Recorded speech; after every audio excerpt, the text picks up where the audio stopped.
नमस्कार मित्रांनो, स्वागत आहे आपल्या चॅनलवर जॉब विथ भूषण. तुमच्यासाठी एक चांगला जी-आर घेऊन आलेलो मित्रांनो. हा जो जी-आर असणार आहे मित्रांनो, संजय गांधी निराधार अनुदान योजना व वृद्ध भूमिहीन शेतमजुरांना अर्थसहाय्य योजना जिल्हा स्थापना वेतन व वेतनेवर खर्चासाठी माहे डिसेंबर 2024 ते जानेवारी 2025 करता अनुदान वाटप करण्यासाठीचा हा जी-आर आलेला आहे मित्रांनो. तुमच्यासाठी अनुदान वाटप करण्यासाठी मित्रांनो त्यांनी ते जी-आर जाहीर केलेला आहे. किती रक्कम जमा आलेली आहे, किती किती निधी आलेली आहे, कशा पद्धतीने तुम्हाला मिळणार आहे, संपूर्ण माहिती या व्हिडिओमार्फत तुम्हाला देणार आहे. आणि या जी-आर सविस्तर तुम्हाला मी वाचून पण दाखवणार आहे, सविस्तर माहिती पण सांगणार आहे. तत्पूर्वी तुम्ही चॅनल नवीन असेल चॅनलला सबस्क्राईब करून ठेवायचे मित्रांनो. बेल आयकॉनला प्रेस करून ठेवायचे. डेली तुमच्यासाठी नवीन नवीन जी-आर, गव्हर्नमेंट जॉब, प्रायव्हेट जॉब्स आणि योजनांबद्दल माहिती देत असतो आपल्या चॅनलवर. चॅनलला सबस्क्राईब करायला विसरू नका. चला तर मग सुरू करूया व्हिडिओला मित्रांनो. तर मित्रांनो, जी योजना असणार आहे संजय गांधी निराधार अनुदान योजना व वृद्ध भूमिहीन शेतमजुरांना अर्थसहाय्य योजना जिल्हा स्थापना वेतन व वेतनेतर खर्चांसाठी माहे डिसेंबर 2024 ते जानेवारी 2025 करता अनुदान वाटपसाठी हा जी-आर आहे महाराष्ट्र शासनाकडून आलेला आहे. सामाजिक न्याय व विशेष सहाय्य विभागाकडून हा जी-आर आलेला आहे मित्रांनो. ओके, दिनांक 3 जानेवारी 2025 चा हा जी-आर असणार आहे. तर मित्रांनो, शासनाचा निर्णय काय इथे आपण बघून घेऊ. तर प्रस्तावना वगैरे नाही, डायरेक्ट निर्णय दिलेला आहे. आता मित्रांनो, सन 2024-25 या आर्थिक वर्षाकरिता संजय गांधी निराधार अनुदान योजना जिल्हा स्थापनेसाठी इथं मित्रांनो बघू शकता तुम्ही 1,29,00,000 सॉरी मित्रांनो 129,79,52,000 रुपये. ओके, 52,000 स्थापनेवर रुपये दिलेले आहेत ते वृद्ध भूमीसाठी शेतमजुरांना अर्थसहाय्य योजनेवरील आहे मित्रांनो. त्याच्यानंतर आज स्थापने रुपयेमध्ये दिलेले तरतुदीमध्ये 51,86,88,000 इतकी आपल्याला अर्थसंकल्पीय तरतूद मंजूर करण्यात आलेली आहे मित्रांनो यापैकी. ओके, त्यापैकी आपल्याला मित्रांनो येथील शासन निर्णयामध्ये संजय गांधी निराधार अनुदान योजना जिल्हा स्थापनेतील आपल्याला 82,16,88,770 व वृद्ध भूमिहीन शेतीमजुरांना अर्थसहाय्य या योजनेवरील स्थापनेसाठी एकूण आपल्याला इथं 33,12,52,760 इतका निधी विभागीय आयुक्त कार्यालयाकडून वितरित करण्यात आलेला आहे मित्रांनो. तुम्हाला समजलं असेल आता. ओके, संपूर्ण माहिती त्यांनी दिलेली आहे. अशा पद्धतीने योजनेसाठी एवढी निधी आली याच्यासाठी निराधार संजय गांधी निराधार अनुदान योजनेसाठी एवढी निधी मंजूर झालेली आहे.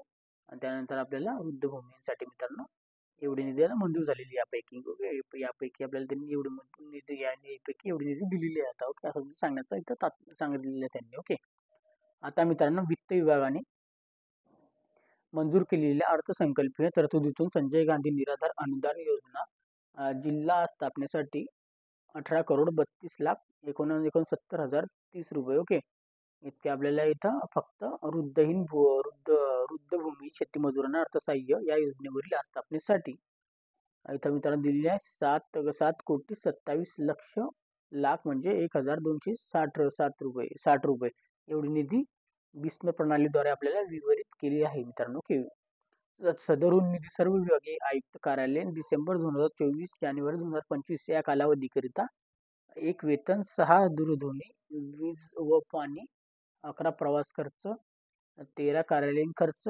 उद्दिष्टांसाठी या शासन निर्णयामध्ये सोबतच्या विवरणपत्राने निधी वितरित करण्यास याद्वारे मान्यता देण्यात येत आहे मित्रांनो सांगण्यात आलेलं आहे. आता मित्रांनो,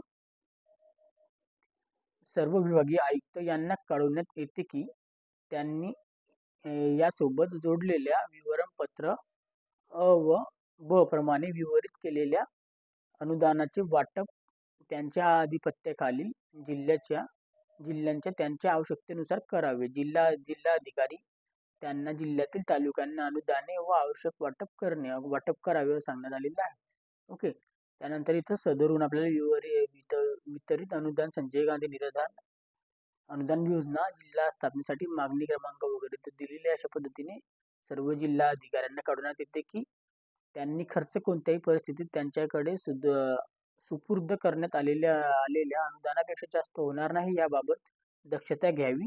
त्यांच्याकडे सुपूर्द करण्यासाठी आलेल्या अनुदानामध्ये केलेल्या खर्चांचा महालेखापालांच्या कार्यालयांच्या नोंदवलेल्या खर्चाची ताळमेळ घालून त्याचप्रमाणे ताळमेळाची विवरणपत्राची प्रत या विभागांच्या लेखा परीक्षण कार्यासन व या कार्यसनाची पाठवावी. तसेच उपयोगिता प्रमाणपत्र महालेखांच्या कार्यालयास आपल्याला इथं त्वरित पाठवावी व त्याची प्रत या विभागांच्या नियोजन कार्यसनाचा व या कार्यसन पाठवावी. खर्चांच्या आपल्या ताळमेळांचे काम व्यवस्थितरित्या पार पाडलेल्या तसेच उपयोगित प्रमाणपत्र महालेखांच्या कार्यसनाच्या विविध वेळेस सादर केलेल्याची संपूर्ण जबाबदारी संबंधित जिल्हाधिकारी यांची राहील. अशा पद्धतीचा हा GR आलेला आहे मित्रांनो. ओके, त्याच्यानंतर इथं दिलेले मित्रांनो त्यांनी सामाजिक न्याय विशेष सहाय्यक विवरणपत्र हे आपण बघून घेणार आहे. याच्यामध्ये डिसेंबर 2024 ते जानेवारी 2025 करता अनुदान वाटप किती असणार आहे, इथं रुपये हजारामध्ये असणार आहे मित्रांनो. ओके, इथं विभागीय आयुक्तांचे नाव दिले, संगणक संकेतक, वेतनवन, त्यानंतर इथे सगळं पाणी, वीज व पाणी, प्रवास खर्च व कार्यालयीन खर्च त्यांच्यासाठी दिलेला आहे मित्रांनो. ओके, जसं की इथं पुणे, कोकण, नागपूर, अमरावती, छत्रपती संभाजीनगर. ओके, त्यानंतर डिसेंबर 2025 करता आपल्याला विवरणपत्र दिलेले आहे मित्रांनो. इथं खर्च वगैरे दिलेले आहे. पुणे, कोकण, नागपूर, नाशिक, अमरावती, छत्रपती संभाजीनगर अशा पद्धतीने दिलेली मित्रांनो माहिती वगैरे हा GR आलेला आहे. अशा पद्धतीचा हा GR होता मित्रांनो. तर संपूर्ण माहिती नक्की आवडलेली असेल. तुम्हाला या GR बद्दल काही शंका वगैरे असेल तर तुम्ही मला कमेंट बॉक्समध्ये कमेंट करू शकता. ओके, व्हिडिओ आवडला असेल लाईक करा, जास्तीत जास्त मित्र परिवारांना आपल्या लाभार्थ्यांपर्यंत शेअर करा मित्रांनो. ओके, आणि तुम्हाला याची PDF ची लिंक टेलिग्राम चॅनल, व्हॉट्सअप ग्रुपला मिळून जाईल मित्रांनो. त्याचं मी सेंड करून देईन. तिथून जाऊन तुम्ही डाउनलोड करून घ्यायची आणि टेलिग्राम चॅनल, व्हॉट्सअप ग्रुपला जॉईन व्हायला विसरू नका मित्रांनो. तिथे डेली अपडेट वगैरे पण देत असतो. त्याच्यासाठी टेलिग्राम चॅनल, व्हॉट्सअपला जॉईन होता मित्रांनो. ओके, आणि तुमच्याकडे अजून शंका वगैरे असेल तुम्हाला टेलिग्राम चॅनल, व्हॉट्सअप ग्रुपला मेसेज पण करू शकता मित्रांनो कधी पण. ओके, आणि त्या व्यतिरिक्त चॅनलवर पहिल्यांदा चॅनल सबस्क्राईब करायचं, बेल आयकनला प्रेस करायचं मित्रांनो. डेली तुमच्यासाठी नवीन नवीन योजना, गव्हर्नमेंट जॉब्स, आपल्यासाठी गव्हर्नमेंट जॉब, प्रायव्हेट जॉबचे व्हिडिओ आपल्यासोबत मी आणत असतो नवीन नवीन अपॉर्च्युनिटी सोबत. ओके, अशा 4 योजनेसाठी आपण भेटूया आता नेक्स्ट व्हिडिओमध्ये. तोपर्यंत